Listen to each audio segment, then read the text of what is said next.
Изразить по-древнерусски значит украсить.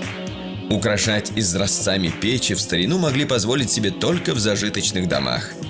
Каждая плитка стоила столько же, сколько 30 килограммов ржи. По тем временам большие деньги.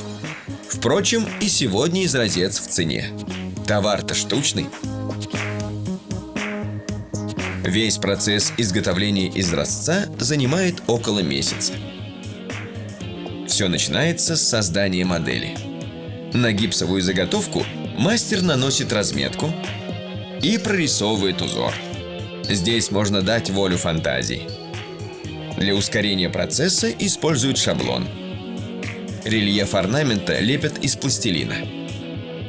Более тонкую проработку деталей выполняют стеком, специальным деревянным инструментом. На создание модели обычно уходит от 1 до нескольких дней.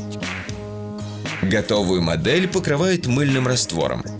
Такая прослойка не даст гипсу прилипнуть во время отливки. Теперь можно приступать к изготовлению формы будущего изразца. Мастер ставит опалубку, зажимает края струбцинами и заливает гипс.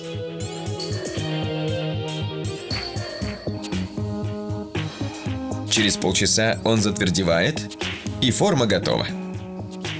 Осталось только убрать остатки пластилина, срезать неровности и зачистить острые края.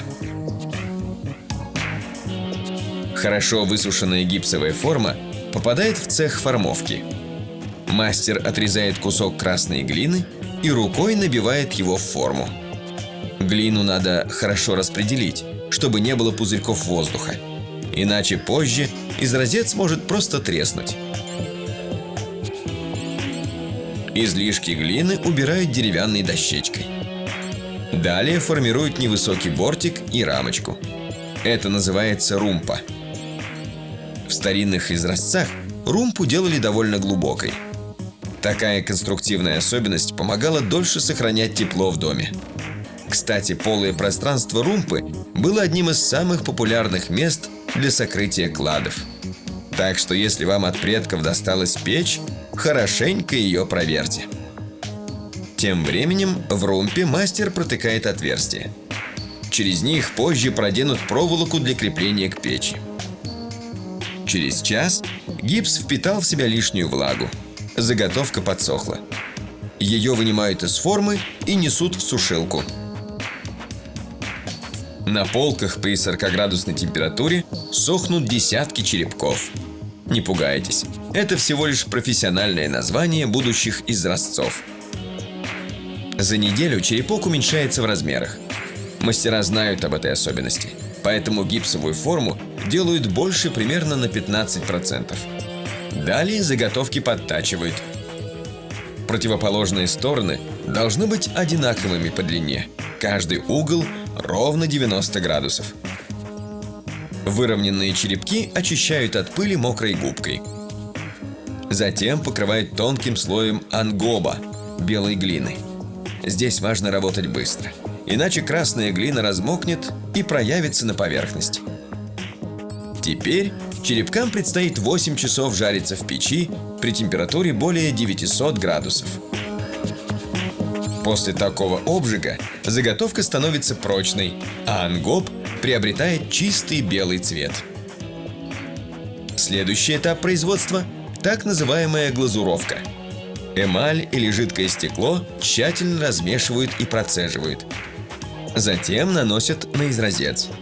После финального обжига матовая эмаль станет глянцевой.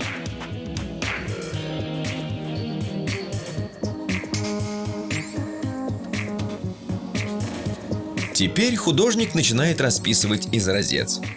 На рабочем столе несколько кистей разных размеров, баночка с водой и цветные пигменты, специальные красители.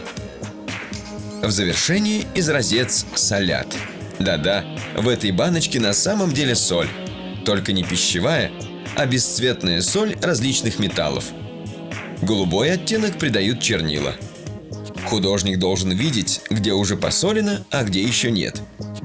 После обжига соль проявит свое истинное лицо.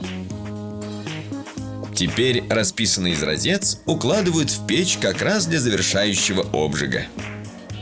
Через 6 часов новоиспеченный изразец готов украсить печь или камин и наполнить дом теплом и уютом.